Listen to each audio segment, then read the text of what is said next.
Hello दोस्तों, स्वागत है आपका हमारे YouTube channel online study trick में।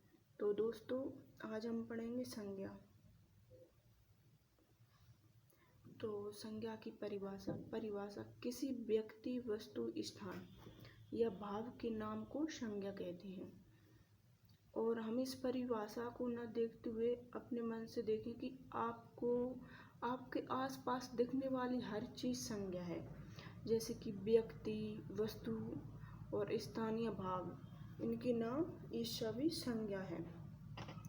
जैसे कि व्यक्ति, राकेश स्वीटी, ये व्यक्ति के नाम है। वस्तु, मोबाइल, पुस्तक, मेज, ये मुंबई, कोलकाता, ये स्थान का नाम है।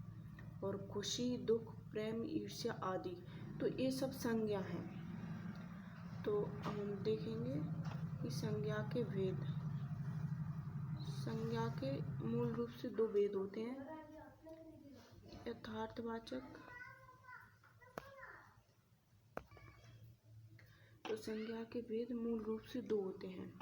हम थोड़ा बेसिक पढ़ लेते हैं, क्योंकि बेसिक से भी बहुत क्वेश्चन बनते हैं कि संज्ञा के कितने भेद हैं मूल रूप से, और आधुनिक में, प्राचीन हिंदी में कितने थे, इसलिए हम इनको बेसिक से भी पढ़ लेते हैं थोड़ा। और संज्ञा के भेद दो हैं मूल रूप से, और इनको संज्ञा की जड़ माना जाता है, यथार्थवाचक संज्ञा और भाववाचक संज्ञा। भाववाचक संज्ञा, अब जो यथार्थवाचक संज्ञा होती है वो दृश्य रूप में होती है, और भाववाचक संज्ञा अदृश्य होती है, मतलब अदृश्यवाचक भाववाचक संज्ञा होती है। अब दृश्य रूप में कितनी आती हैं? 4, व्यक्तिवाचक, जातिवाचक, पदार्थवाचक, जो द्रव्यवाचक भी बोलते हैं, और समूहवाचक, समुदायवाचक संज्ञा। अब हम पढ़ेंगे। और प्राचीन हिंदी के अनुसार संज्ञा के 5 भेद होते हैं। पहला व्यक्तिवाचक, जातिवाचक, भाववाचक संज्ञा, और द्रव्यवाचक संज्ञा, समूहवाचक संज्ञा। और जो आधुनिक हिंदी है उसमें 3 भेद होते हैं, व्यक्तिवाचक, जातिवाचक, भाववाचक। अभी जातिवाचक में ही आते हैं ये दोनों, द्रव्यवाचक और समूहवाचक।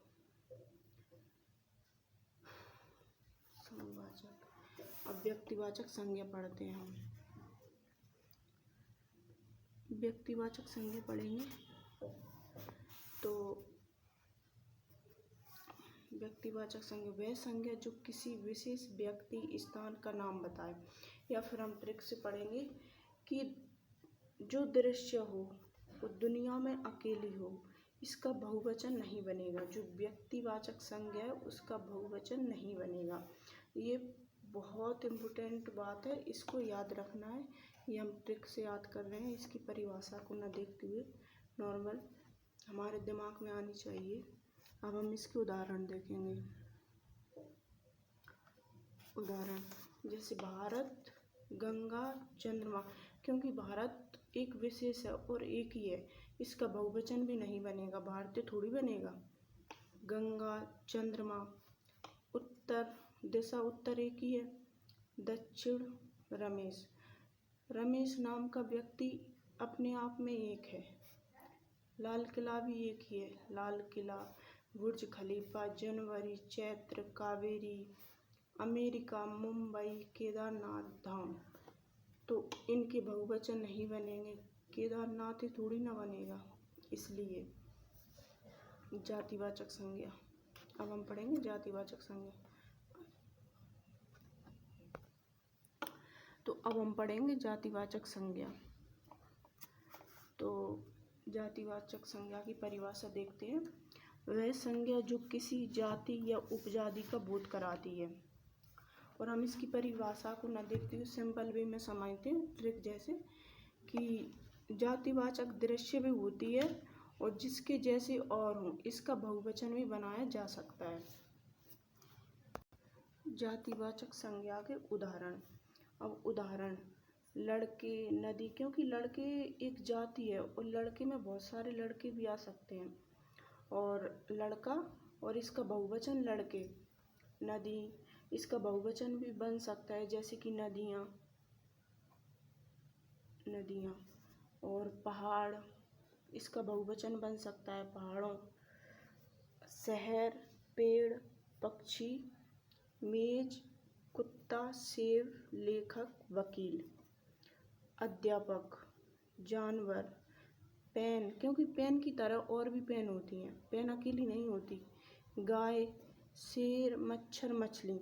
अब इसका हम बहुवचन बना सकते हैं, जैसे कि पहाड़, शहर, इनके भी शहरों, पक्षियों, ये बन सकते हैं। इसका बहुवचन बन सकता है और इसको हम देख भी सकते हैं। अब हम पढ़ेंगे भाववाचक संज्ञा। भाववाचक संज्ञा वह संज्ञा जो किसी भाव को प्रदर्शित करेगी, और इसे हम ट्रिक से देखते हैं। जो अदृश्य हो और इसका बहुवचन भी ना बने, यदि बनेगा तो वो जातिवाचक संज्ञा में चला जाएगा, और ये एक वचन होती है। और मेन बात ये रखना है याद कि इसको प्लेट में नहीं परोस सकते, इसको प्लेट में नहीं परोस सकते। जो भाववाचक संज्ञा का मेन गुण है याद करने के लिए कि इसको हम प्लेट में नहीं परोस सकते। और फिर इसके उदाहरण देखते हैं, जैसे कि दुख, हम दुख को प्लेट में थोड़ी ना परोसेंगे, नहीं परोस सकते। खुशी, ईमानदारी, क्रोध, प्यास, मोटापा, क्योंकि हम प्यास को अनुभव कर सकते हैं, देख थोड़ी ना सकते हैं। गर्मी, बचपन, प्रेम आदि ये भाववाचक संज्ञा के उदाहरण हैं। अब हम पढ़ेंगे द्रव्यवाचक संज्ञा। अब द्रव्यवाचक संज्ञा जो किसी द्रव का बोध करती है, जो किसी द्रव का बोध करती है। और ये बात और याद रखना है कि ये द्रव और द्रव ये अलग होते हैं, ये लिक्विड होता है, ये मैटर होता है। और जिनकी गिनती ना हो, मतलब जिनको गिनती की तरह ना गिना जा सके, 1 2 3 ऐसे ना गिना जा सके, वो द्रव्यवाचक संज्ञा होती है। हम इसके उदाहरण देखते हैं। सोना, तांबा, चांदी, चीनी, दूध, दही, चाय, तेल, पानी, पेट्रोल, डीजल। अब हम सोना को ऐसे थोड़ी ना गिनेंगे कि 1 सोना, 2 तो 2 3 नहीं गिन सकते। तो जितने भी लिक्विड होते हैं, जितने भी ऐसी चीज़ रहती हैं कि जिनको हम गिन नहीं सकते, वो द्रव्यवाचक संज्ञा होती है। जैसे कि दूध, 1 दूध 2 ऐसे नहीं बोल सकते, ये द्रव्य में आ जाएगा। दही, चाय, जितने भी तरल पदार्थ हैं सब द्रव्यवाचक संज्ञा में आ जाएंगे और इनकी हम गिनती नहीं कर सकते। तो ये द्रव्यवाचक संज्ञा हमारी कंप्लीट हो गई। अब हम पढ़ेंगे समूहवाचक। पानी भी आ जाएगा इसमें, पानी आदि। और समूहवाचक संज्ञा जिनकी गिनती संभव है और ये ग्रुप को भी दर्शाती हैं, जैसे कि सेना, कक्षा, परिवार, गिरोह। और भीड़, पुलिस, गुच्छा, संगठन, पुंज। सेना, कक्षा ये समूह होता है, तो ये समूहवाचक संज्ञा है। आई होप कि आपको हमारी वीडियो पसंद आई हो। अच्छी लगे तो लाइक करें।